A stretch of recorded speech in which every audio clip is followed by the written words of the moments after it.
স্বাধীনতা, এই শব্দটি কিভাবে আমাদের হলো? নির্মলেন্দু গুণ। একটি কবিতা লেখা হবে, তার জন্য অপেক্ষা আর উত্তেজনা নিয়ে লক্ষ লক্ষ উন্মত্ত অধীর ব্যাকুল বিদ্রোহী শ্রোতা বসে আছে। ভোর থেকে জনসমুদ্রের উদ্যান সৈকতে। কখন আসবে কবি? এই শিশু পার্ক সেদিন ছিল না, এই বৃক্ষে ফুলে শোভিত উদ্যান সেদিন ছিল না, এই তন্দ্রাচ্ছন্ন বিপর্ণ বিকেল সেদিন ছিল না। তাহলে কেমন ছিল সেদিনের সেই বিকেল বেলাটি? তাহলে কেমন ছিল শিশু পার্কে, বেঞ্চে, বৃক্ষে, ফুলের বাগানে ঢেকে দেয়া ঢাকার এই হৃদয় মাঠখানি? জানি, সেদিনের সব স্মৃতি মুছে দিতে হয়েছে উদ্যত কালো হাত। তাই তো দেখি কবিহীন এই বিমুখ প্রান্তরে আজ কবির বিরুদ্ধে কবি, মাঠের বিরুদ্ধে মাঠ, বিকেলের বিরুদ্ধে বিকেল, উদ্যানের বিরুদ্ধে উদ্যান, মার্চের বিরুদ্ধে মার্চ। হে অনাগত শিশু, হে আগামী দিনের কবি, শিশু পার্কের রঙিন দোলনায় দোল খেতে খেতে তুমি একদিন সব জানতে পারবে। আমি তোমাদের কথা ভেবে লিখে রেখে যাচ্ছি সেই শ্রেষ্ঠ বিকেলের গল্প। সেই উদ্যানের রূপ ছিল ভিন্নতর। না পার্ক, না ফুলের বাগান, এসবের কিছুই ছিল না। শুধু একখণ্ড অখণ্ড আকাশ যেরকম, সেরকম দিগন্ত প্লাবিত ধু ধু মাঠ ছিল দুর্বাদলে ঢাকা, সবুজে সবুজময়। আমাদের স্বাধীনতা প্রিয় প্রাণের সবুজ এসে মিশেছিল এই ধুধু মাঠের সবুজে। কপালে কবজিতে লাল শালু বেঁধে এই মাঠে ছুটে এসেছিল কারখানা থেকে লোহার শ্রমিক, লাঙল জোয়াল কাঁধে এসেছিল ঝাঁক বেঁধে উলঙ্গ কৃষক। পুলিশের অস্ত্র কেড়ে নিতে এসেছিল প্রদীপ্ত যুবক। হাতের মুঠোয় মৃত্যু, চোখে স্বপ্ন নিয়ে এসেছিল মধ্যবিত্ত, নিম্ন মধ্যবিত্ত, করুণ কেরানি, নারী, বৃদ্ধ, বেশ্যা, ভবঘুরে, আর তোমাদের মতো শিশু পাতা কুরানিরা দল বেঁধে। একটি কবিতা পড়া হবে, তার জন্য কি ব্যাকুল প্রতীক্ষা মানুষের। কখন আসবে কবি? কখন আসবে কবি? শত বছরের শত সংগ্রাম শেষে রবীন্দ্রনাথের মতো দৃপ্ত পায়ে হেঁটে অতঃপর কবি এসে জনতার মঞ্চে দাঁড়ালেন। তখন পলকে দারুণ ঝলকে তরিতে উঠিল জল, হৃদয়ে লাগিল দোলা, জনসমুদ্রে জাগিল জোয়ার, সকল দুয়ার খোলা। কে রোধে তাহার বজ্রকণ্ঠ বাণী? গণসূর্যের মঞ্চ কাঁপিয়ে কবি শোনালেন তার অমর কবিতাখানি। এবারে সংগ্রাম আমাদের মুক্তির সংগ্রাম, এবারে সংগ্রাম স্বাধীনতার সংগ্রাম। সেই থেকে স্বাধীনতা শব্দটি আমাদের।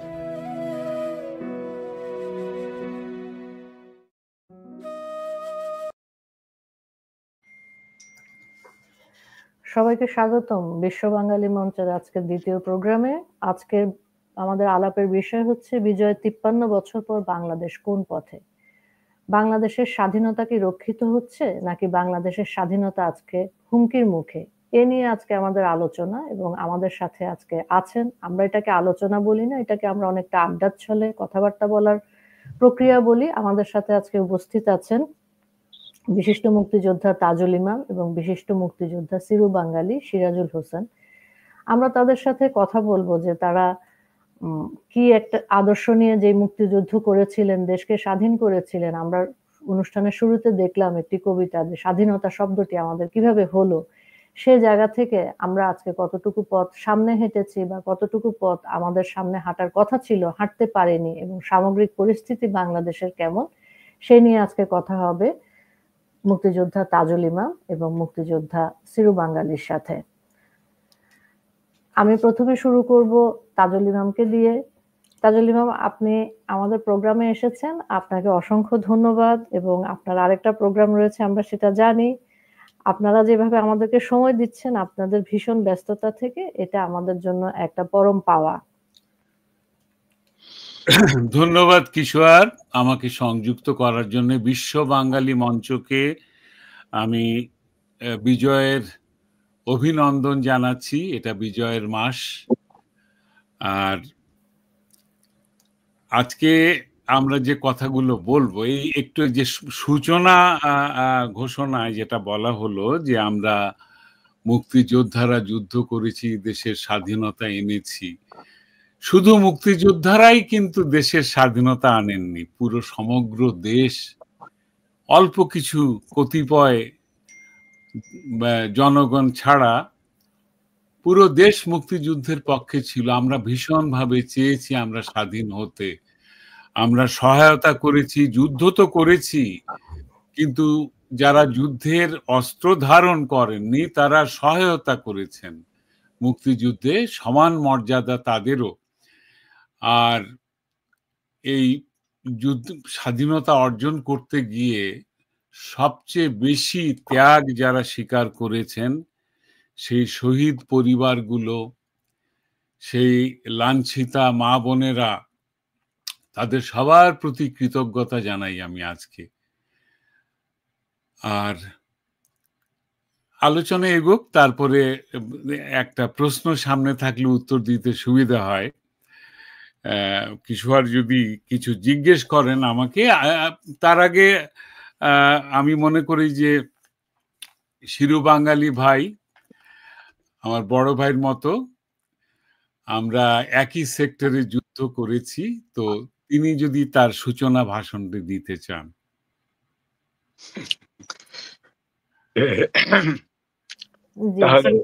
শিরু বাঙালি প্লিজ। আচ্ছা, প্রথমে শুভেচ্ছা জানাচ্ছি, বিজয়ের শুভেচ্ছা। আমরা যদিও দেশ থেকে অনেক দূরে, কিন্তু আমাদের সর্বঙ্গে, আমাদের প্রতিটি লোমকূপের সাথে আমাদের দেশ, আমাদের ভাবনা জড়িত রয়েছে। আমি আমাদের এই স্বাধীনতা অর্জনের পেছনে যে তাজুল ভাই যেটা বললেন যে ৩০ লক্ষ শহীদ, প্রায় ২ লক্ষের উপরে মা বোনের ইজ্জতের বিনিময়ে আমরা যে স্বাধীনতা অর্জন করেছি, আজকে আমি তাদেরকে শ্রদ্ধা করে স্মরণ করছি। আমি একটু সংযোজন করি। এই যে কবিতাটি আবৃত্তি হলো নির্মলানন্দ গুণের, এই কবিতার যে স্থান, যেটা এখন সরোয়ার্দী উদ্যান, 1971 সালে যেটার নাম ছিল রমনা রেসকোর্স ময়দান। আমি সেই সৌভাগ্যতম একজন ব্যক্তি যে সেখানে উপস্থিত ছিলাম ভলেন্টিয়ার হিসেবে, যেখানে যে পাশে বঙ্গবন্ধুর সামনে হাতের ডাইনে যে পাশে মেয়েদের বেড়া ছিল, যেখানে মহিলারা চারিদিকে বাঁশের বেড়া দিয়ে আটকানো জায়গার মধ্যে আমি সেখানে ভলেন্টিয়ার ছিলাম। আচ্ছা, এটা গেল 1971 সালের 7 মার্চের কথা। এখন আমি বলে নেই যে যেটা তাজুল ভাই বলেছেন, আমাদের মুক্তিযুদ্ধে আমরা তো 1973 সালে 74 সালে সাপ্তাহিক বিচিত্রা একটা পরিসংখ্যান দিয়েছিল, আমাদেরকেও সেখানে সংযুক্ত ছিলাম আমরা, যে সর্বসাকুল্যে সারা বাংলাদেশে মাঠ পর্যায়ে মুক্তিযুদ্ধ ছিল 1,20,000। যেমন আমি আমার যে আমাদের চট্টগ্রামের কথা বলি, যেমন আমি যেখানে যুদ্ধ করেছি পটিয়াতে, আমরা ভারতীয় তালিকা অনুযায়ী আমরা সমগ্র পটিয়া এখন 3টা থানায় বিভক্ত হয়েছে। এখন চন্দনাইশ, পটিয়া এবং কর্ণফুলী। দোহাজারী নদীর দোহাজারী শঙ্খখালের উত্তর পাশ থেকে কর্ণফুলীর দক্ষিণ পার পর্যন্ত এই সমগ্র পটিয়াতে আমরা ভারতীয় তালিকা অনুযায়ী মুক্তিযোদ্ধা ছিলাম মাত্র 55 জন, এখন সেখানে 2000। এখন আমি এদেরকে নিয়ে কোনো প্রশ্ন করতেছি না। কারণ পূর্ব পাকিস্তান, পুরো বাংলাদেশ আমাদের পেছনে ছিল। সর্বসাকল্যে 5 লক্ষ মানুষ আমাদের বিপক্ষে ছিল। 1970-এর নির্বাচনে যে জামায়াত ইসলামী আজকে অনেক বড় বড় কথা বলছে, 70-এর নির্বাচনে সমগ্র পাকিস্তানে তারা ভোট পেয়েছিল মাত্র 0.06%। হিসাবটা মনে রাখেন, 0.06% ভোট পেয়ে তারা সব পর্যায়ে জামানত বাজেয়াপ্ত হয়েছিল তাদের। কেউ একজন পাকিস্তান জাতীয় পরিষদের সদস্য হতে পারেনি।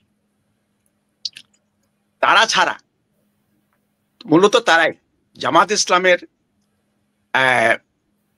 ছাত্র বাহিনী, যারা পাকিস্তান আর্মির অক্সিলারি ফোর্স হিসেবে ছিল, যাদেরকে যারা ইসলামী ছাত্র সংঘ যাদের নাম ছিল, এখন যারা ইসলামী ছাত্র শিবির, ইসলামী ছাত্র সংঘ ছিল অক্সিলারি ফোর্স। আমাদের যুদ্ধে সবচেয়ে বেশি ক্ষতি করেছে আমাদের এই ইসলামী ছাত্র সংঘ, যাদেরকে নাম দেওয়া হয়েছিল আল বাদার। এরা রাজাকারের চাইতেও অনেক মারাত্মক। রাজাকার তো মনে করেন শাসা বাসা, এই ছোটখাটো মানুষ, এরা টাকার বিনিময়ে 100-150 টাকা বেতন।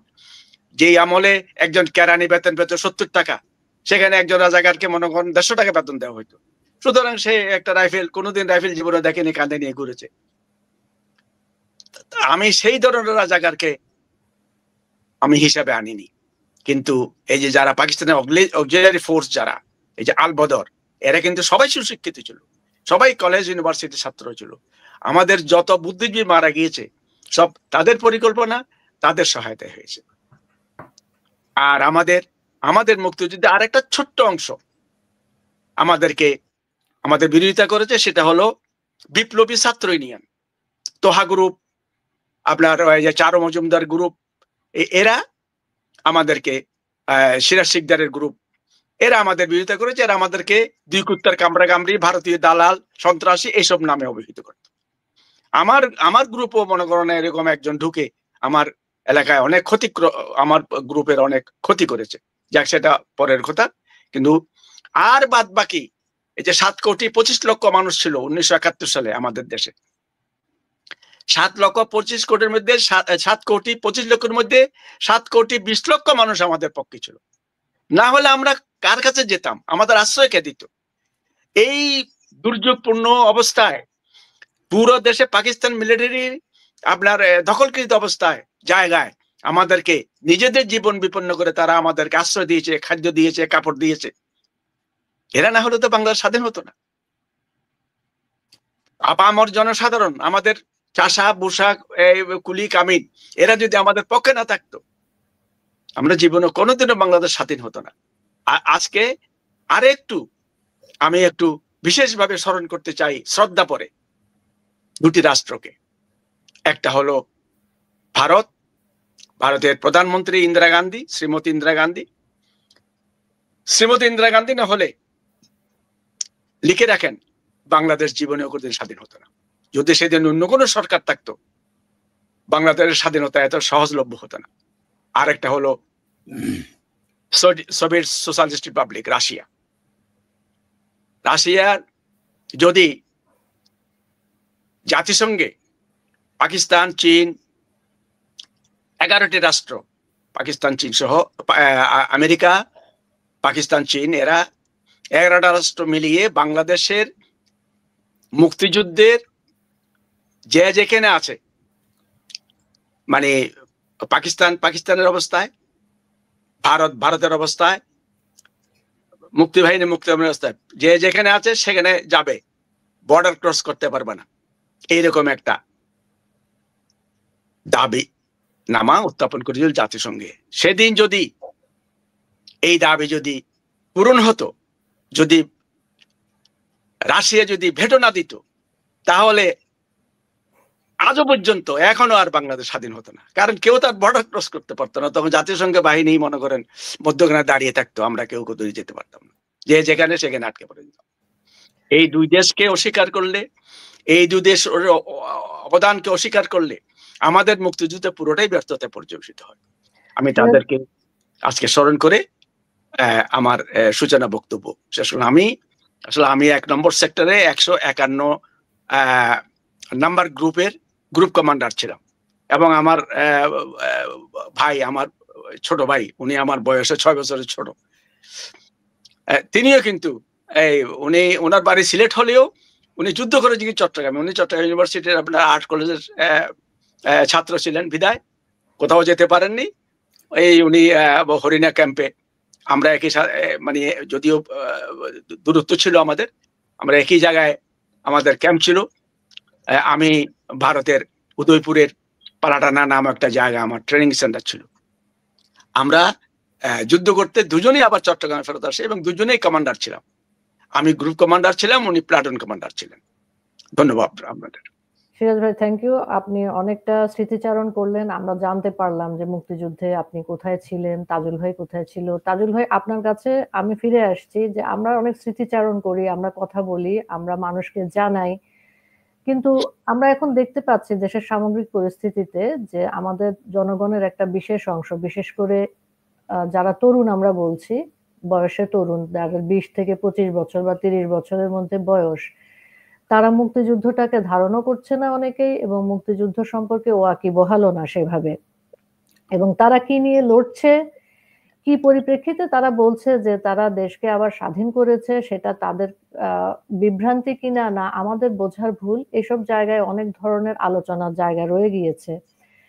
তো আপনার কি মনে হচ্ছে সামগ্রিক দৃষ্টিতে তাজুল ইমাম সাহেব, যে আমাদের প্রজন্ম কি বিভ্রান্ত, বা আমাদের প্রজন্ম কি কোনো ধরনের ষড়যন্ত্রের শিকার? এখানে কি দেশপ্রেমের কোনো অভাব রয়েছে? আমি মনে করি, ইন এ নাটশেল, খুব সংক্ষেপে যদি বলি, যে নতুন প্রজন্ম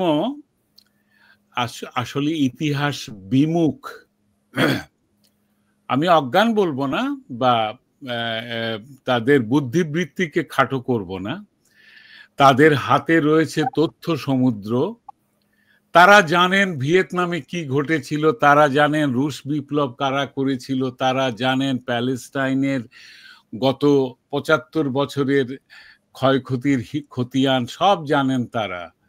তারা জানেন আফগানিস্তানে কি ঘটেছে, বোকো হারামরা কোত্থেকে মেয়েদের চুরি করে নিয়ে গেছে, আফগানিস্তানে তালেবান কাদের সৃষ্টি, সব জানেন তারা শুধু জানেন না 53 বছর আগে যে দেশের মাটিতে তারা বড় হয়ে উঠছেন, সেই দেশের মানুষগুলো কি ত্যাগের বিনিময়ে, কি কঠিন আত্মপ্রত্যয়ের মাধ্যমে স্বাধীনতা অর্জন করছে, এটা তারা জানেন না।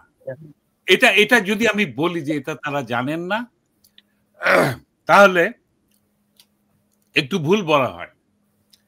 কিশোর, আপনাকে কলেজের ক্লাসে বলা হলো এইটা আগামী সপ্তাহে পড়াশোনা করে আসবে, তোমাদের টেস্ট হবে। আপনি দুভাবে সেই টেস্ট পাস করতে পারবেন। এক হলো পড়াশোনা করে, আর 2 হলো টুকলি করে, নকল করে। হ্যাঁ, তার মানে আপনি পড়াশোনা কিছুই করলেন না, আড্ডাবাজি করে বেড়ালেন, টিকটক দেখে বেড়ালেন, তারপরে আপনি ওই টেবিলের তলায় খাতা লুকিয়ে রেখে ওখান থেকে দেখে দেখে লিখলেন। বেসিক্যালি আপনি কিছু শিখলেন না। হ্যাঁ, এটা শুধু আমি যে এই প্রজন্মকে লক্ষ্য করে বলছি তা নয়, নকলবাজি চিরকাল ছিল। হ্যাঁ, কিন্তু সত্যিকারের মেধাবী যারা, তারা বিষয়ের বস্তুর গভীরে গিয়ে সব জেনে শুনে তারপরে আসেন। আজকে যে আমাদের এই 2 বুড়োকে আপনারা এখানে এনে ফেললেন, আমরা প্রথমেই কিছুটা স্মৃতিচারণ করে নেই, তারপরে আপনার প্রশ্নের উত্তরে আসছি। হ্যাঁ, যে বিভ্রান্ত কিনা অথবা কি ঘটছে, তারা এটাকে নতুন স্বাধীনতা কেন বলছে, এগুলো নিয়ে এরপরে একটুখানি স্মৃতিচারণ করে নিই। সেটা হচ্ছে যে 71-এ কি অবস্থা ছিল। আমরা তো পাকিস্তান বলে একটা সার্বভৌম দেশের অধীনে ছিলাম, স্বাধীন ছিল সেই দেশটাও। আমরা তো ব্রিটিশ থেকে স্বাধীনতা পেয়েছিলাম, কিন্তু দীর্ঘ 23 বছর আমরা দেখেছি আমরা এমনিতেই শোষিত ছিলাম, কোনোদিনই আমাদের চাষি মজুরেরা পেট ভরে ভাত খেতে পায়নি, পাকিস্তান আমলেও পাচ্ছিল না। তার উপরেও ব্রিটিশরা যেরকম নিজেদেরকে রাজার জাতি ভাবতো, আর আমরা সব নিকৃষ্ট প্রজা, ব্লাডি সিভিলিয়ান ছিলাম আমরা তাদের কাছে, ন্যাস্টি নেটিভ ছিলাম তাদের ভাষায়, পাকিস্তানিরাও আমাদেরকে এক্স্যাক্টলি এইরকম দৃষ্টিতে দেখতো। আমরা বেটে খাটো, আমরা কালো, আমাদের বুকের হাড় গোনা যায়, আমরা যুদ্ধ করতে অপারগ, মানে আমাদের অত গায়ে তাকত নিয়ে আমরা যুদ্ধ করতে পারবো না, আর আমরা মোসাহেব বা গোলামের জাতি। হ্যাঁ, এই হচ্ছে তাদের ধারণা আমাদের সম্পর্কে, এবং ওরা সেইভাবেই আমাদের সঙ্গে ট্রিট করত। যা কিছু বৈদেশিক মুদ্রার বা প্রাকৃতিক সম্পদ বেশিরভাগ বাংলাদেশ, মানে তখনকার পূর্ব পাকিস্তানের, হ্যাঁ, আর উন্নয়ন হতো সব পশ্চিম পাকিস্তানে। এইসব বৈষম্যের কারণেই পুরো জাতিকে জাগিয়ে তুলেছিলেন কিছু নেতৃবৃন্দ, তাদের মধ্যে প্রধান ছিলেন বঙ্গবন্ধু শেখ মুজিবুর রহমান, এবং তার সঙ্গে তার অনুগামী আরো তরুণ নেতৃবৃন্দ তখন আমাদেরকে জাগিয়ে তুলেছিলেন গোটা দেশকে। হ্যাঁ, কিন্তু এই জাগরণের বড় খেসারত দিতে হয়েছে। এই মুক্তিযুদ্ধের 9 মাস বাংলাদেশে জয় বাংলা স্লোগান উচ্চারণ করলেই তার সঙ্গে সঙ্গে মৃত্যু, তাকে গুলি করে মারা হবে অথবা তাকে জবাই করা হবে। শিক্ষিত বাঙালি মাত্র, মুক্ত মনের বাঙালি মাত্র, সে যদি মাদ্রাসার ছাত্র না হয়, মাথায় টুপি মাওলানার পোশাক না থাকে, তাহলে তাকে সোজা ধরে নিয়ে গিয়ে ওই নদীর পাড়ে অথবা গণকবরের পাশে দাঁড় করিয়ে হয় জবাই নাইলে গুলি। কারা করছিল? তখনকার পাকিস্তানি মিলিটারিদের সহায়তায় এদেশে গজিয়ে উঠেছিল, যেটা শিরোবাঙালি ভাই বললেন, রাজাকার, আলবদর, আল শামস, এই ধরনের নাম নিয়ে কিছু বাহিনী। আলবদর, আল শামসরা ছিল শিক্ষিত, কলেজ, বিশ্ববিদ্যালয়, মাদ্রাসায় পড়া, আর রাজাকাররা ছিল ডে লেবারার, এবং তাদের মধ্যে অনেক কুখ্যাত যুদ্ধাপরাধী ছিল, একদম ছিল না, আমি ছিল না বা ইগনোর করার মতো কোনো উপায় নেই। তারা শুধু ব্রিজ পাহারা দিয়েছে বা পাকিস্তানি মিলিটারির পদসেবা করেছে তা নয়, তারা আরো অনেক জঘন্য কাজ করেছে। সেগুলো মধ্যে অন্যতম হলো কার বাড়িতে যুবতী সুন্দরী মেয়েরা রয়েছে, তরুণীরা রয়েছে, তাদের ধরে এনে তাদের খবর পৌঁছে দেয়া, সো দ্যাট আলবদর এবং মিলিটারিরা সন্ধ্যার পরে গিয়ে সেখান থেকে তাদের তুলে নিয়ে আসতে পারে। এদের অনেকেই আর ঘরে ফিরে যায়নি। হিন্দু পরিবারগুলোকে ভিটা ছাড়া করা, তাদের তো পূজার তো কোনো অধিকারই ছিল না, সব বন্ধ তখন বাংলাদেশে। তাদেরকে দেশ ছাড়া করার যাবতীয় রকম ব্যবস্থা সেই সময় আলবদর, আল শামস এবং সেনাবাহিনীরা, পাকিস্তানি সেনাবাহিনী করেছিল। মানে এই আজকে যাদের জামাতে ইসলাম এবং ইসলামী ছাত্র শিবির যারা বুক ফুলিয়ে চলাফেরা করছেন, এদেরই সংগঠন ছিল, তারা করেছিল। যারা স্বাধীনতা চেয়েছে তাদেরকে সীমান্ত অতিক্রম করে চলে যেতে হয়েছে, দেশের ভেতরে তারা নিরাপদ ছিলেন না, থাকলেও লুকিয়ে থাকতে হয়েছিল, এবং তারপরেও ধরা পড়ে গেলে তাদের স্থান হচ্ছিল টর্চার চেম্বারে, জেলখানায়। হ্যাঁ, এবং মুক্তিযুদ্ধের কথা, বাঙালির স্বাধিকারের কথা, বাঙালির সংস্কৃতি, এই যে রবীন্দ্রসঙ্গীত, নজরুল গীতি বা উচ্চাঙ্গ সঙ্গীত, গান বাজনার চর্চা, এগুলো তখন কমপ্লিটলি নিষিদ্ধ ছিল। তাজুল ভাই, আমি আপনাকে ইন্টারাপ্ট করার জন্য দুঃখিত। আমার প্রশ্নটা ছিল, আপনি আমি যাচ্ছি ইতিহাস বলছেন, ঠিক আছে, কিন্তু আমি গ্রাউন্ডটা তৈরি করেছি, তো আমি এইবার পয়েন্টে আসবো, আমাকে একটু সময় দিতে হবে। প্লিজ, হ্যাঁ প্লিজ। এই যে বললাম এই জিনিসগুলোর ডিটেল কেন বললাম, এক্স্যাক্টলি সেম জিনিস এখন বাংলাদেশে ঘটছে। আপনি যে জিজ্ঞেস করেছিলেন এরা কি কনফিউজড কিনা, আমি মনে করি কনফিউজ নয়, এরা ডেলিবারেটলি বাংলাদেশকে 1971-এ ফেরত নিয়ে গেছে। কোন জিনিসটা ঘটছে না এবার আপনি বলেন আমাকে। 71-এ যা ঘটেছিল কোন জিনিসটা আজকে বাংলাদেশে ঘটছে না? কেন ঘটছে না, কেন ঘটছে ওটা বলবো না আমি, কেন ঘটছে বলবেন না কোনটা, কোন জিনিসটা ঘটছে না বলেন। কেন ঘটছে? বাংলাদেশ আবার 71-এ ফিরিয়ে নিয়ে গেছে কারা? যারা 71-এ পরাজিত হয়েছিল। জয়ী শক্তি কি করেছে? জয়ী শক্তিকে পরাভূত করা হয়েছে। সেই মুহূর্তে যারা স্বাধীনতা সংগ্রাম করছিল তারা তো ভারতে পালিয়ে থেকেছিল, সেইখান থেকে মুক্তিযুদ্ধ সংগঠিত হয়েছে, তাই না? 53 বছর জয়ী শক্তি কি করেছে? তারা আজকে কেন পরাভূত হলো? আমরা কেন পরাভূত হলাম? 53 বছর ধরে বাংলাদেশের কোনো উন্নতি হয়নি আপনি বলতে চান? তাহলে বলি আপনি কি উন্নয়নের কথার দিকে যাচ্ছি না, অবকাঠামোগত উন্নয়ন সবাই জানে। এবার শোনেন, তাহলে সময় বাঁচানোর জন্য আমরা আজকে আলোচনাটাকে ওইখানে সীমাবদ্ধ রাখি যেখানে, সরি কোথায় চলে গেল আবার, যেখানে আপনি জিজ্ঞেস করলেন আমাকে যে আজকের এই জেনারেশন কনফিউজ কিনা। এরা কনফিউজ নয়, এরা ডেলিবারেটলি একটা বহিঃশক্তির আশীর্বাদে, সেটা পরাশক্তি হতে পারে, সেটা পাকিস্তানও হতে পারে, প্রমাণ আছে, চাইলে আমি দেখাতে পারি, স্ক্রিন শেয়ার করতে হবে। এর মাধ্যমে বাংলাদেশটাকে গত 53 বছরে যে আমরা যে স্বাধীনতাকে লালন করেছি, মর্যাদা দিয়েছি, সেটাকে 71-এ ফিরিয়ে নিয়ে গেছে। 71-এ ফিরিয়ে নিয়ে গেছে, তার প্রমাণ আজকে পথে ঘাটে আমাদের মতো বৃদ্ধ মুক্তিযোদ্ধাদেরকে বিনা অপরাধে আমাদেরকে অপমান করে এই বিজয়ের মাসে বুঝিয়ে দেয়া হচ্ছে যে এই বিজয় আর বিজয় নেই তোমাদের, আমরা এটা ছিনিয়ে নিয়েছি।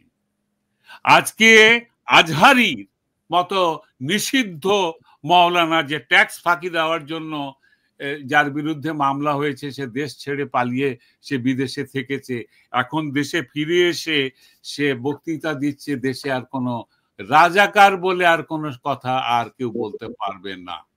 অর্থাৎ দেশে রাজাকার শব্দটা আর নেই, রাজাকাররা এখন এটা গৌরবের ব্যাপার। এই যে তাদের 53 বছর ধরে গাত্রদাহ, প্রতিটা 7ই মার্চ, 26শে মার্চ, 16ই ডিসেম্বর, 14ই ডিসেম্বর যাদের গাত্রদাহ হয়েছে পরাজয়ের গ্লানিতে, তারা আমাদের এই বিজয়টাকে ছিনিয়ে নিয়ে গিয়ে পারলে এটাকে আবার পাকিস্তান ঘোষণা দেয়। সেটার পক্ষেও আমার তথ্য আছে।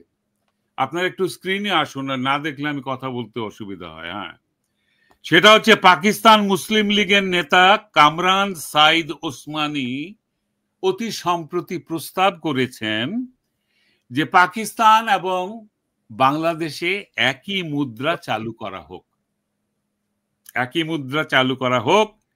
দরকার হলে তারা পায়ের पकड़ के माफी मांगूंगा मेरा बांग्लादेशी भाई और बहन के पास, हम लोगों का दोस्ती আবার আগের জায়গায় যেন ফিরে যায়, দুটো দেশের জন্য একই মুদ্রা চালু হয়। কিশোর, এটা দেশদ্রোহিতা, এটাকে 32,000 বাংলাদেশি চাটুকার এবং এই জেনজিরা এটাকে সমর্থন দিয়েছে। এই সমর্থনের পদক্ষেপ হিসেবে পাকিস্তানি সংস্কৃতি আজকে 53 বছর পরে বাংলাদেশে আমদানি করা হয়েছে। পাকিস্তানের জাতির জনকের জন্মদিবস পালন করা হচ্ছে বাংলাদেশে। পাকিস্তানের যে মাজারে যে গান গায়, যে কাওয়ালি, সেই কাওয়ালি গায়ককে এনে বাংলাদেশের মাজার কিন্তু ধ্বংস করা হচ্ছে, কিন্তু পাকিস্তানের মাজারের গায়ককে এনে বাংলাদেশে বিজয়ের মাসে এবং বিশেষ করে শহীদ বুদ্ধিজীবী দিবসে প্রতিটা বিশ্ববিদ্যালয়ে কাওয়ালি গানের আসর করা হচ্ছে। হ্যাঁ, তো এগুলো কি? এগুলো হচ্ছে গিয়ে জয় বাংলা যেমন স্লোগানটা, এটাকে সংবিধান থেকে, জাতীয় স্লোগান থেকে বঞ্চিত করা হয়েছে, নিষিদ্ধ করা হয় নাই। কিন্তু জয় বাংলা বলার অপরাধে 14 বছরের বাচ্চাকে জবাই করা হচ্ছে। কারা করছে?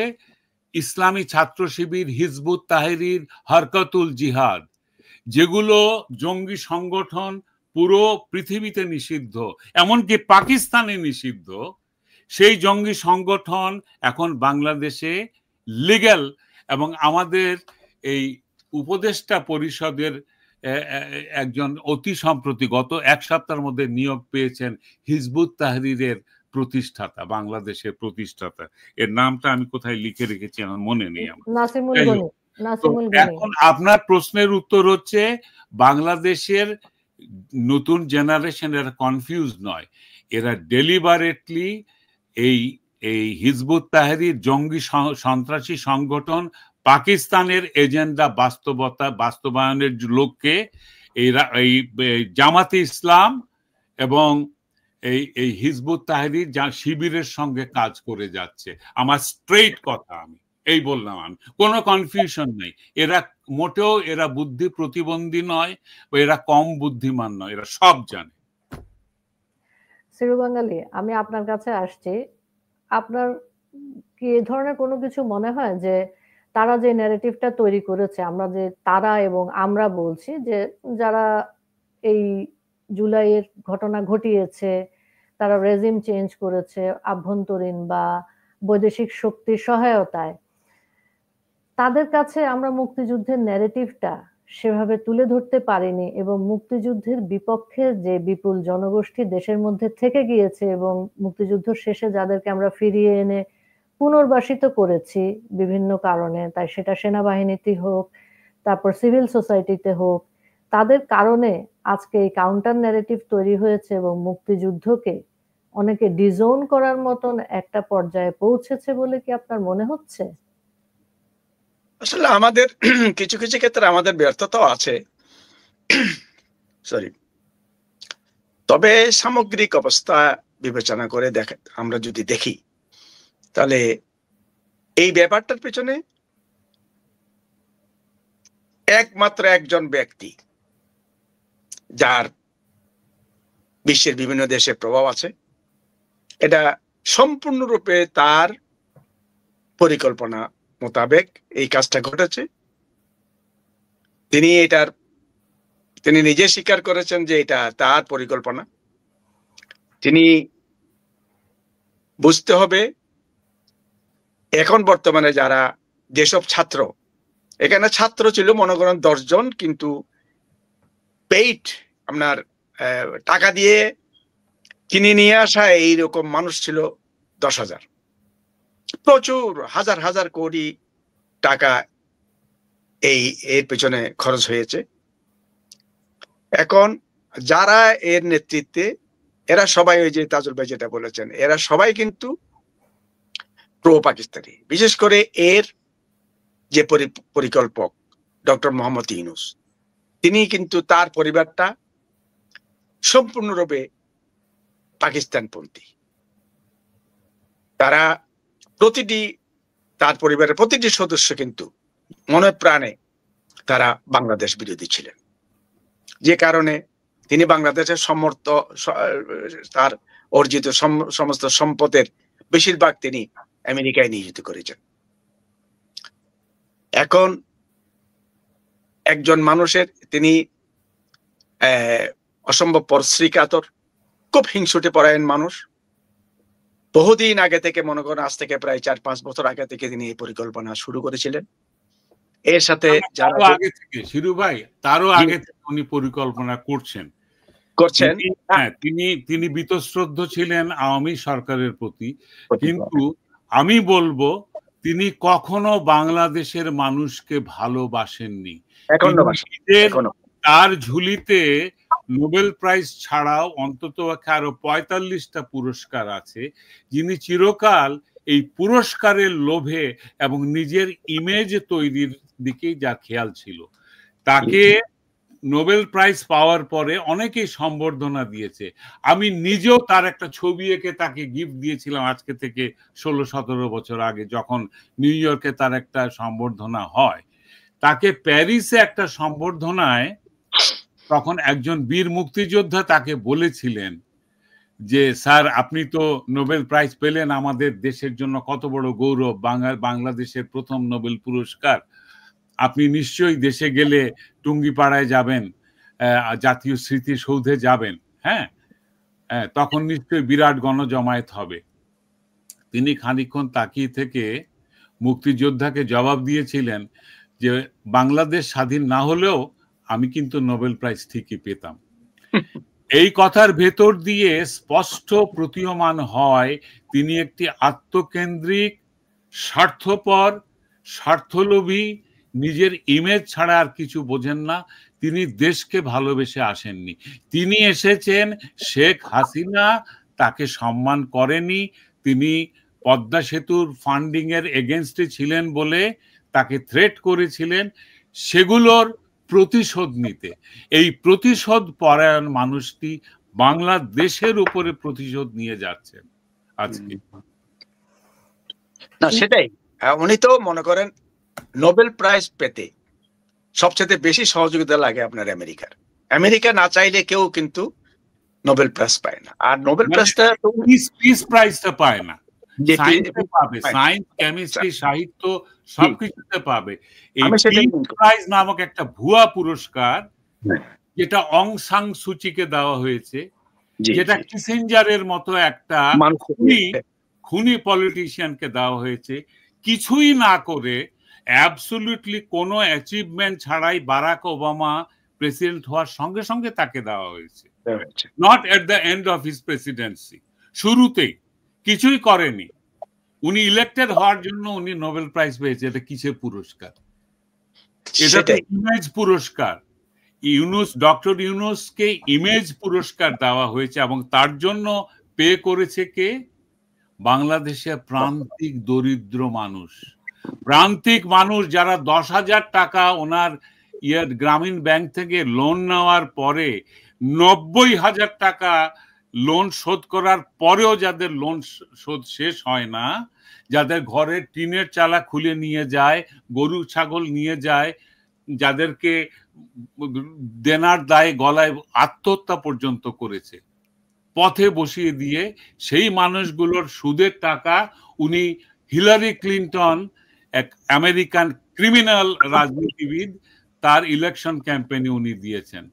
বিল ক্লিন্টনের মতো একটা চরিত্রহীন লোক, যেটা প্রেসিডেন্সি যার থেকে ইমপিচমেন্টের আবেদন হয়েছিল যার চরিত্র স্খলনের জন্য, একটা তৃতীয় শ্রেণীর বেশ্যার দালালের চেয়ে যার চরিত্র ভালো নয়, এমন একটা মানুষকে উনি ফান্ডিং করেছেন আমার দেশের দরিদ্র মানুষের টাকা পয়সা। এই মানুষকে আমরা এখন দেশের ভাগ্য বিধাতা করে তুলেছি। গত 5 মাস ধরে উনি পিস প্রাইজ যে পেয়েছেন, কিসের শান্তি বাংলাদেশে আছে? আমার প্রশ্ন কিন্তু সেরু ভাই সেখানেই ছিল। তাজুল ভাই বললেন যে ইউনূস ব্যক্তিগত অসুয়া থেকে যে কাজগুলো বাংলাদেশের উপর করে যাচ্ছে। আমার প্রশ্ন সেখানেই ছিল যে তারা তাদের বিরোধী রাজনীতির জায়গা থেকে তারা ন্যারেটিভ তৈরি করেছে। এটাই হবে, বিরোধী রাজনীতি এরকমই হয়ে থাকে, তারা তৈরি করেছে। আমরা কি সেই বিরোধী রাজনীতির যে ন্যারেটিভ, তারা যে মুক্তিযুদ্ধের বিপক্ষে গিয়ে দাঁড়িয়েছে, মুক্তিযুদ্ধের বিপক্ষে যে ন্যারেটিভ তারা তৈরি করেছে, সেখান থেকে কি আমরা আমাদের মুক্তিযুদ্ধের ন্যারেটিভটা সেভাবে তৈরি করতে পেরেছি কিনা এবং মানুষকে আকর্ষিত করতে পেরেছি কিনা? মানুষ যদি আকর্ষিত থাকতো, মানুষের কাছে যদি আমরা পৌঁছাতে পারতাম, তাহলে কি আজকে এই ঘটনা ঘটতোই কিনা? আমার প্রশ্ন কিন্তু সেই জায়গায় ছিল। না, আমি একটু বলি, উনি কিন্তু ডক্টর মোহাম্মদ ইউনূস কিন্তু রাজনীতিবিদ নন। উনি রাজনীতির ধারে কাছেও কোনোদিন ছিলেন না, ওনার পরিবারের কেউ ছিলেন না। শুধু ওনার ছোট ভাই যারা মোহাম্মদ জাহাঙ্গীর সাংবাদিক ছিলেন, উনি একটু রাজনীতির সাথে জড়িত ছিলেন, না হলে তাদের পরিবারের কেউ রাজনীতির সাথে জড়িত। তারা এই যে মনপ্রাণে ভাবে তারা এই যে পাকিস্তান সাপোর্ট করতো, তাদের স্বপ্ন ছিল যে আজ হোক কাল হোক, মনে করেন তারা 1971 সালে যে পরাজয় বরণ করেছিল সেটা প্রতিশোধ নেবে। এটারই পরিকল্পনা হিসেবে তিনি মনে করেন এই যে ক্লিন্টন ফাউন্ডেশনে উনি যে আপনার যে $25 লাখ যে দান করেছিলেন, এটা কার টাকা? উনি কি কোথাও চাকরি করেন, কোন ইয়ে করেন? উনি এই যে গ্রামীণ ব্যাংকের 10 মিলিয়ন আমি শুনেছি, এখানে ফ্যাক্ট চেক করেছি, $10 মিলিয়ন উনি দিয়েছেন ইলেকশন। যে যার কারণে উনি যে আর পিস প্রাইজ, যে নোবেল প্রাইজ তো উনি একলা পাননি, এটা গ্রামীণ বোন দুজন সমানভাবে পেয়েছে। তাহলে আমরা তো গ্রামীণ ব্যাংকও মনে করেন ধরেন করতে পারি, কিন্তু সেটা তো কেউ মনেও রাখে নাই। সবাই মনে করে যে উনি একলাই পেয়েছেন, না, উনি ভাগে পেয়েছেন। না, কিশোর কিন্তু প্রশ্ন করেছে যে এই যে আন্দোলনটা তৈরি হলো কাদের ব্যর্থতার জন্য? ক্ষমতাসীন সরকারের ব্যর্থতার জন্য। হ্যাঁ, ওনারা পারফেক্ট ছিলেন না, তবে ইমপারফেকশনের এখন যে ফিরিস্তি দেয়া হচ্ছে সেটাও বিশ্বাসযোগ্য নয়। যেভাবে শেখ হাসিনাকে যেভাবে হিটলার,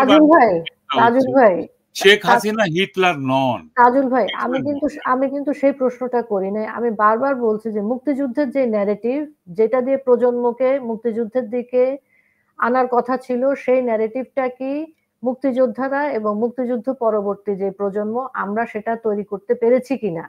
কারণ তারা মুক্তিযুদ্ধের বিপক্ষে তো ন্যারেটিভ তৈরি করেছে, তারা মুক্তিযুদ্ধের বিপক্ষে যাওয়াটাকে নর্মালাইজ করেছে, তারা রাজাকার শব্দটাকে নর্মালাইজ করেছে। আমরা সে জায়গায় যেতে পেরেছি কিনা, কেন যেতে পারিনি, এবং এখন যেতে চাইলে আমাদের করণীয় কি, আমি এই জিনিসটা জানতে চেয়েছি। না, অনেকগুলো ফ্যাক্টর আছে, তো একটা ফ্যাক্টর নয়। একটা ফ্যাক্টর ধরেই কথা বলে।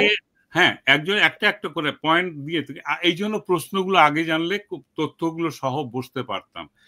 টপ অফ মাই হেড যেটা আসছে সেটা হচ্ছে, একটা লোক বাংলাদেশের যারা আপামর জনসাধারণ, যারা ধর্মভীরু মানুষ, এরা নিজেরা হয়তো মাদ্রাসাতে পড়াশোনা বা স্কুল কলেজে পড়াশোনার সুযোগ পায়নি। হ্যাঁ, পরিশ্রমী মানুষ, খেটে খায়, ধার্মিক ধর্মপ্রাণ মানুষ, এরা যায় ওয়াজ শুনতে। ওয়াজ মাহফিলে ওরা ধর্মের কথা শুনতে যায়। সেখানে তাদেরকে শেখানো হয়, সেখানে তাদের মগজে দেওয়া হয় যে ভারত একটা হিন্দু রাষ্ট্র, হুইচ ইজ নট ট্রু। তারা চক্রান্ত করে পাকিস্তানকে ভেঙেছে বলে বাংলাদেশের সৃষ্টি হয়েছে।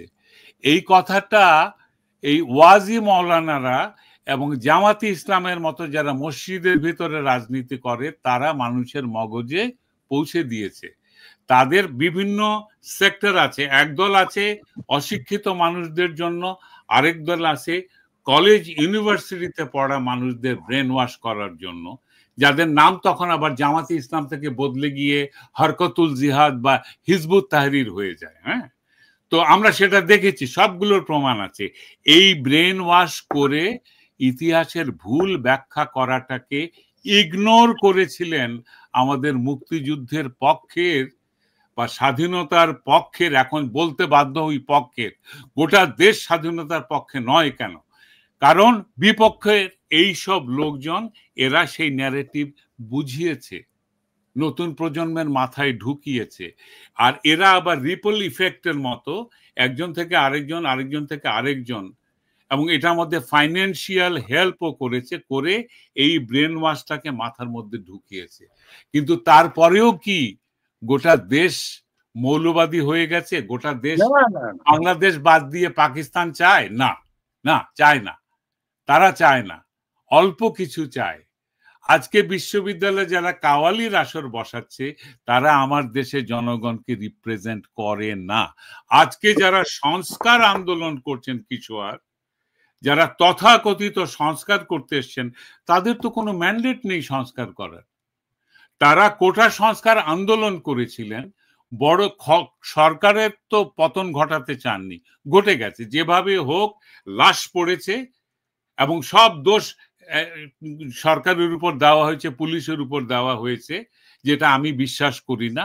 করে যাই হোক, যেভাবে হোক, প্র্যাকটিক্যালিটি হচ্ছে সরকার পতন হয়েছে, চলে গেছে, মুছে গেছে। আপনারা ইয়ে করেন, নতুন সরকার তৈরি করেন, এসছেন তো ক্ষমতা তো পেয়েছেন, ওইটুকু তো আপনাকে সেনাবাহিনী এবং পুলিশ বাহিনী, দেশের জনগণ এখন পর্যন্ত ধৈর্য ধরে, অন্যান্য রাজনৈতিক দলেরাও অপেক্ষা করছে।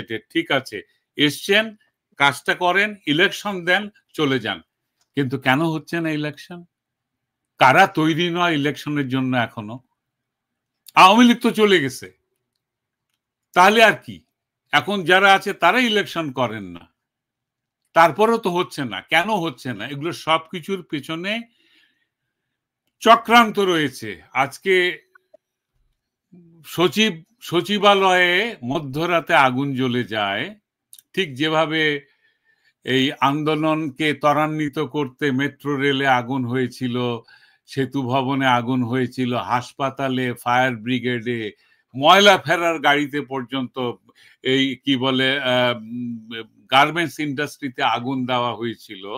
সেই রকম আগুন এখন জ্বলে উঠছে এইসব জায়গায়। কি গোপন করার জন্য? কোন চক্রান্তে? কেন পাকিস্তানের জাহাজ আসে যেখানে হাই এক্সপ্লোসিভ লেভেল লাগানো? সংবাদ মাধ্যমে বাংলা ট্রিবিউনের খবরে এসছে হাই এক্সপ্লোসিভ বারুদের কন্টেইনার থেকে বারুদ আনলোড করা হচ্ছে। আপনি বলেন তো, আমাদের তো বারুদের দরকার নেই, আমাদের সার দরকার, কৃষকের বীজ দরকার। বারুদ দিয়ে আমরা কি করব? কার বিরুদ্ধে যুদ্ধ করব? কারা উস্কানি দিচ্ছে ভারতের বিরুদ্ধে, আমাদেরকে লেলিয়ে দিচ্ছে যুদ্ধ করার জন্য? আমরা কি ভারতের মতো একটা শক্তিশালী দেশের, যাদের তিন দিকে আমাদেরকে ঘিরে আছে, তাদের বিরুদ্ধে যুদ্ধ করার আমাদের কোনো প্রয়োজন আছে? আমাদের শক্তি আছে? তাদের সঙ্গে যুদ্ধ করতে যাওয়া মানে এদেশের কোটি কোটি মানুষের কপালের উপরে মহা দুর্যোগ নামিয়ে আনা। পাকিস্তান সাহায্য করছে এটাতে। পাকিস্তান কাঁটা দিয়ে কাঁটা তুলতে চায়। পাকিস্তান তাদের হেরে যাওয়ার প্রতিশোধ নেওয়ার জন্য বাংলাদেশকে উস্কানি দিচ্ছে, যাতে ভারতের সঙ্গে লড়াইটা লাগে এবং বাংলাদেশ মার খায়। খাবেই জানা কথা। তো বাংলাদেশের বিপর্যয়ে পাকিস্তানের কিচ্ছু যায় আসে না, পাকিস্তান এটাকে কেয়ারও করে না। কিন্তু এই চক্রান্তই এখন দেখতে পাচ্ছি, এই চক্রান্তই পদে পদে দেখতে পাচ্ছি আমরা। বলেন শিরু ভাই, কিছু বললে? না, আমার তো একই কথা। আসলে ব্যাপার হলো ওই যে যেটা প্রশ্ন করা হয়েছে যে আমরা কেন এটাতে ব্যর্থ হলাম। আসলে আমাদের ব্যর্থতা আছে।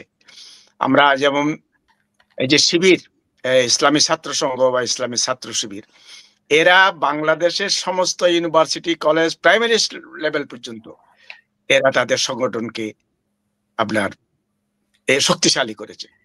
আমাদের আমি এখানে আপনার সাথে একটু অ্যাড করি।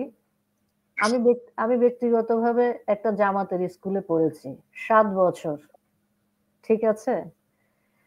তো ওরা কি করে, ওরা একেবারে ছোট সময় থেকে রিক্রুট করে। আমাদেরকে কিন্তু মুক্তিযুদ্ধের জন্য রিক্রুট করা হয় না, মুক্তিযুদ্ধের ইতিহাস পড়ানোর জন্য রিক্রুট করা হয় না, এটা একটা।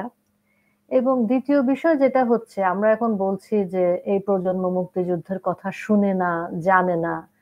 মুক্তিযুদ্ধের কথা জানে না, শুনে না, এই প্রজন্মের উপযোগী করে এই প্রজন্মকে আকর্ষণ করা যায়, এই ধরনের কোনো কিছু কিন্তু আমরা বয়ানটাও দেই না। মুক্তিযুদ্ধের করুণ কাহিনীটা তো নুসরাত ফাতে আলীর কাওয়ালির চাটি নয়, ওটা খুব এন্টারটেইনিং হবে না। না, এন্টারটেইনিং এর কথা কেউ বলছে না। আবেগের সাথে যুক্ত হওয়া, এই আবেগের সাথে যুক্ত হওয়ার যে প্রক্রিয়া, ওর পয়েন্ট আছে, ওর পয়েন্টটা শুনি। এই আবেগের সাথে যুক্ত হওয়ার প্রক্রিয়াটাকে আমরা সেভাবে ত্বরান্বিত করতে পারিনি। আমাদের ছেলে মেয়েদেরকে আমরা যখন এটা বলতে যাই, তারা বলে আর রাখো আম্মু, এত বছর আগের এটার সব কথা। কেন পারি নাই? আমি কিন্তু বারবার এই জায়গাটা বলছি, কারণ দেখেন, যারা 15 বছরের স্বৈর শাসনের কথা বলে বা পূর্ববর্তী শাসনের কথা বলে, যে জেনারেশনটা তৈরি হয়েছে, তারা কিন্তু ওই রেজিমের মধ্যে তৈরি হয়েছে এবং তাদেরকে প্রতিনিয়ত মাথায় ঢুকানো হয়েছে যে এরা চলে গেলে তোমরা সুজলা সুফলা, freedom of expression, freedom of এটা সেটার মধ্যে একেবারে সেই রকম অবস্থায় থাকবা। এখন ফ্রিডম অফ এক্সপ্রেশন বলতে তারা বুঝতেছে যে তারা তাদের রাষ্ট্রপ্রধানকে সিডিআই লিখে আসতে পারবে। এই যে প্রজন্মের সাথে যে একটা আমাদের পার্থক্য হয়ে গেছে, আমরা প্রজন্মের সাথে পার্থক্য বলি, সেই জায়গাটা আমরা অতিক্রম করতে পারি নাই কেন? আমি বারবার এই প্রশ্নটা করছি, কারণ এই জিনিসটা জানা খুব জরুরি। তারা কেন মুক্তিযুদ্ধকে ওন না করে মুক্তিযুদ্ধের বিপক্ষ শক্তিকে ওন করছে, তাদের সাথে একাত্মতা বোধ করছে? আমরা সবাই করছে না, সবাই করছে না, কেউ কেউ করছে, যারা পয়সা খেয়েছে তারা করছে। পয়সা খেয়েছে করছে, এই প্রজন্মও আছে। আবার তাদের সাথে কিন্তু তাদের অনেক অভিভাবক আছে যারা আবেগের কারণে যুক্ত হয়েছে, আমার বাচ্চাকে মেরে ফেলা হচ্ছে। আসলে তো বাচ্চাকে সবাইকে মেরে ফেলা হয় নাই, এবং তাদের বাচ্চাকে মেরেছে কারা সেটা তো এখন জানতে চাচ্ছে, এখন তো বুঝতে পেরেছে, কিন্তু এখন কেন ওরা চাচ্ছে না যে এটা তদন্ত হোক? তাদের মাথায় ওই যে প্রিকনসেপ্ট একটা আইডিয়া নিয়ে তারা বসে আছে। তারা যে ধোঁকা খেয়েছে, তারা যে প্রতারিত হয়েছে, এটাকে ওরা মানতে চাচ্ছে না, কারণ প্রতারিত হওয়াটাকে ওরা লজ্জার মনে করছে। এবং এই জায়গায় বিনিময়ে তাদের সন্তানের হত্যাকারী পালিয়ে যাচ্ছে। তাদের সন্তানের হত্যাকারীরা এই আন্দোলনে যেসব লাশ ফেলেছে এই স্নাইপার রাইফেল দিয়ে, সেই স্নাইপাররা সসম্মানে প্রতিষ্ঠিত হয়ে যাচ্ছে, কিছু যায় আসে না। আরে সন্তানের হত্যার বিচার চেয়েছিলেন জাহানারা ইমাম বলে তাকে কাফের ফতোয়া দিয়েছে, তার মৃত্যুর পর জানাজা পড়েনি জামাতের মোল্লারা। সন্তান হত্যার বিচার চেয়েছিলেন বলে আজকে আপনারা বলছেন যে আপনাদের 1200 ছাত্র জনতা গুলিতে মারা গেছে, পুলিশও তো মারা গেছে। হ্যাঁ, না, মিথ্যা কথা। হ্যাঁ, না, পুলিশ যদি মারাও যায়, আপনারা এটার সুষ্ঠু তদন্ত কেন চাচ্ছেন না? কেন ইনডমিনিটি দেওয়া হচ্ছে হত্যাকারীদেরকে? তদন্ত করলে তো থলের বিড়াল বেরিয়ে আসবে। হ্যাঁ, এইবার এইটা আসল কথা। থলের ভেতরে যে বেড়ালটা আছে, এই বেড়ালটা কিন্তু বেরিয়ে পড়েছে অলরেডি, সবুজ এবং গায়ে সাদা চামতারা লেখা বেড়াল। শোনো, আমি একটা কথা বলি। এই যে 3142 জন যে পুলিশ মারা গেছে, এইটার কথা কেউ কিন্তু বলছে না। যারা মেরেছে তাদেরকে ইনডেমনিটি দিয়ে এদেরকে মুক্তি করে দেওয়া হয়। কেন মেরেছে আমি বলি। রাজারবাগ পুলিশ লাইনে 71-এ প্রথম প্রতিরোধ হয়েছিল, পুলিশরা প্রথম বিদ্রোহ করেছিলেন। আমাদের প্রথম মুক্তিযোদ্ধা হচ্ছেন পুলিশরা, বাংলাদেশের মিলিটারি না। পুলিশ বাহিনী প্রথম বিদ্রোহ করেছিলেন এবং সবচেয়ে বেশি হত্যা হয়েছে, একদম মানে মেরে লাশ বানিয়ে দিয়েছে সব পুলিশ রাজারবাগের। সেই পুলিশকে হত্যা করলে কি হবে? দেশের কি বলে আপাতত যে অ্যাডমিনিস্ট্রেশন, যেটা অ্যাডমিনিস্ট্রেটিভ পাওয়ার, যেটা এটা ধ্বংস হয়ে যাবে। সেই জন্য ডেলিবারেটলি পুলিশ হত্যা করা হয়েছে এবং পুলিশদেরকে ভয় দেখানোর জন্য লাশগুলোকে উল্টো করে ঝুলিয়ে রেখেছে, আগুন দিয়ে পুড়িয়ে সেই ছবি ভাইরাল করেছে ওরা পুলিশদেরকে ভয় দেখানোর জন্য। আজকে তার ফলশ্রুতিতে বাংলাদেশের পুলিশ বাহিনীর মেরুদণ্ড ভেঙে গেছে, তারা কোনো জায়গায় এগিয়ে আসে না, কোনো জায়গায় যায় না। সিরু ভাই, একটা জিনিস দেখেন যে চাঁদপুরের মেঘনা নদীতে যে হত্যাকাণ্ডটা হলো, জি 7জন মানুষকে জবাই করে মারা হলো, এবং যে ধরনের একটা গল্প দেওয়া হচ্ছে যে বেতন দেওয়া হয় না ইত্যাদি ইত্যাদি, আকাশমণ্ডল ওরফে ইরফান একা সেই 21শে আগস্ট গ্রেনেড হামলার মতন 2004-এর এই ঘটনাটা ঘটিয়েছে, সে ধরনের কথা বলা হচ্ছে। পুলিশ বাহিনী যদি সক্রিয় থাকতো তাদের সকল ক্ষমতা নিয়ে আগে যেরকম ছিল, এই ধরনের ঘটনা কি ঘটতে পারতো এবং এই ধরনের ঘটনা করে পার পেয়ে যেত এ ধরনের গল্প বলে আপনার মনে হয়? না, পুলিশ তো এখন মনে করেন যেহেতু পুলিশ তো নাই, যেসব পুলিশ পালিয়ে গেছে এরা তো কেউ আর ফেরত আসেনি। এরা পালিয়ে যায়নি দাদা, মারা গেছে। না, যেগুলা মারছে সেগুলো মারা গেছে। না মারা গেছে, কিন্তু যারা গেছে তারা আসতেছে না। পুলিশ মনে করেন এরা প্রশিক্ষিত মানুষ, এদেরকে না হলে তো মনে করেন আপনি আমাকে দিয়ে পুলিশ চালাতে পারবেন না, আমার তো প্রশিক্ষণ নেই। তবে আমি সর্বশেষ কথাটা বলে নেই যে এই যে বাংলাদেশের শিক্ষা ক্ষেত্রে সমস্ত মেডিকেল কলেজে, সমস্ত ইউনিভার্সিটি কলেজে ছাত্র শিবির মনে করেন ওরা গেড়ে বসেছিল, তাদেরকে এখনো পর্যন্ত কোথাও থেকে হাঁটানো যায়নি। বাংলাদেশের সব বড় বড় আপনার বেসরকারি মেডিকেল কলেজ সব জামাতের হাতে। যত বড় নাম করা বলবেন এমনি সিনেমা মুকসুম হ্যান্ড ট্যান্ড, এগুলো সব কিন্তু তাদের হাতে। আচ্ছা, তাহলে এটা কিভাবে ঘরে উঠলো? সরকারের গোয়েন্দা সংস্থা কোথায় ছিল? সরকার কোথায় ছিল? এই যে প্রতিটি স্কুলে, প্রতিটি আপনার ওই যে কোচিং সেন্টার, বাংলাদেশের সব নাম করা কোচিং সেন্টার কিন্তু শিবিরের নিয়ন্ত্রণে। বাংলাদেশের সব বড় বড় আপনার ব্যবসাপাতি ওদের হাতে। কেন? এখন সমস্যা হলো গোড়াতে কিন্তু গলত। আমরা অনেক বলেছি এটার একটা হবে, কিন্তু সরকার ওরা তো দাবি করে যে ওদেরকে ডিপ্রাইভ করা হয়েছে, ওদেরকে অত্যাচার করা হয়েছে, ওদেরকে ফ্লোরিশ হতে দেওয়া যায়নি। তাহলে এত কোটি কোটি টাকার ব্যবসার মালিক কি করে হলো কিভাবে? যেমন আমাদের চট্টগ্রামে এই যে মীর কাসেম আলীর যে কেয়ারি, আপনি জানেন, মানে চট্টগ্রামের অর্ধেক ব্যবসা তাদের হাতে, কিন্তু কেউ কি এটার প্রতিরোধ করেছে? এটার দায় কার? এই যে চট্টগ্রামের অর্ধেক ব্যবসা তাদের হাতে, দায় কি আমাদের না?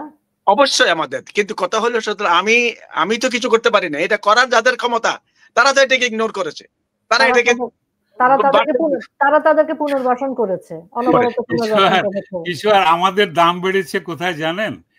আমাকে কিন্তু এখন যেতে হবে, যাওয়ার আগে আমি এই তথ্যটা দিয়ে রাখি। আমাদের দাম কোথায় বেড়েছে? শিরু বাঙ্গালির মতো মুক্তিযোদ্ধা আজকে নিঃস্ব অবস্থাতে দিন কাটাচ্ছেন, কিন্তু তার কিন্তু একটা মহামূল্যবান ব্যাপার আছে। তার মানে মাথার দাম বাংলাদেশের শাকা চৌধুরীর পরিবার কয়েক কোটি টাকা ঘোষণা করেছে। হ্যাঁ, তো দাম বাড়েনি এটা বলা ঠিক হবে না। ওকে, দাম মুক্তিযোদ্ধাদের এইভাবে দাম দিয়েছে তারা। আমাকে এখন যেতে হচ্ছে, আমি ক্ষমা চেয়ে নিচ্ছি। শিরুবদ্দা, আপনি বলে যান, আপনি জ্ঞানী মানুষ। শিরু বাঙ্গালির কিন্তু আরো পরিচয় আছে, প্রায় 20-25 খানা বই লিখেছেন।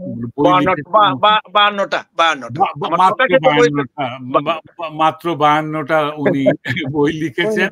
তার মুক্তিযুদ্ধের স্মৃতিকথা আছে, তার মধ্যে তার রাজনৈতিক দৃষ্টিভঙ্গি এইসব নিয়েও লিখেছেন। হ্যাঁ, তো শিরুবদ্দা আপনি চালিয়ে যান আলোচনা, আমাকে যেতে হবে। আমি আসলে আরেকটা স্কেজুয়েল ছিল। কোনো সমস্যা নেই মুক্তিযোদ্ধা তাজুল ইমাম, আপনি ছিলেন। আমরা অত্যন্ত আনন্দিত। আমরা অনুষ্ঠানের প্রায় শেষের দিকে প্রায় 58 মিনিট আলোচনা করেছি। আমরা সবাইকে বিদায়ী জানাবো। এই আলোচনাগুলো অনেক ব্যাপক আলোচনা, আমাদের আত্মসমালোচনার জায়গা এবং পুনর্গঠনের জায়গা সত্যিকার অর্থে। সেই কারণেই আমরা কিন্তু আলোচনাগুলোর আয়োজন করে থাকি, অন্য কোনো কারণে না। এটা কোনো রাজনৈতিক আলোচনা না, বাট এভরিথিং ইজ পলিটিক্যাল, আমরা জানি। সেই কারণেই হয়তো পলিটিক্সটা চলে আসে আমাদের জীবনের প্রয়োজনে।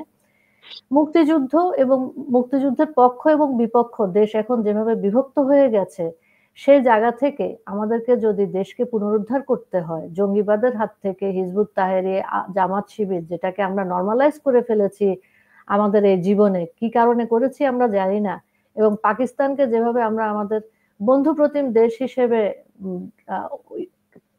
করছি, আমরা কাউন্ট করছি, সেসব জায়গা থেকে আমাদের নিজেদের অবস্থান পুনর্বিবেচনা করার সময় এসেছে, এবং দেশকে আমরা আগামী 100 বছরের জন্য জিহাদিদের হাতে তুলে দিব কিনা সে সিদ্ধান্ত আমাদের নেওয়ার সময় এসেছে বলে আমি মনে করি। কারণ 5 মাস একটি দীর্ঘ সময়, একটি দেশের ভাগ্য নির্ধারণের জন্য আগামী 5 মাসই যথেষ্ট।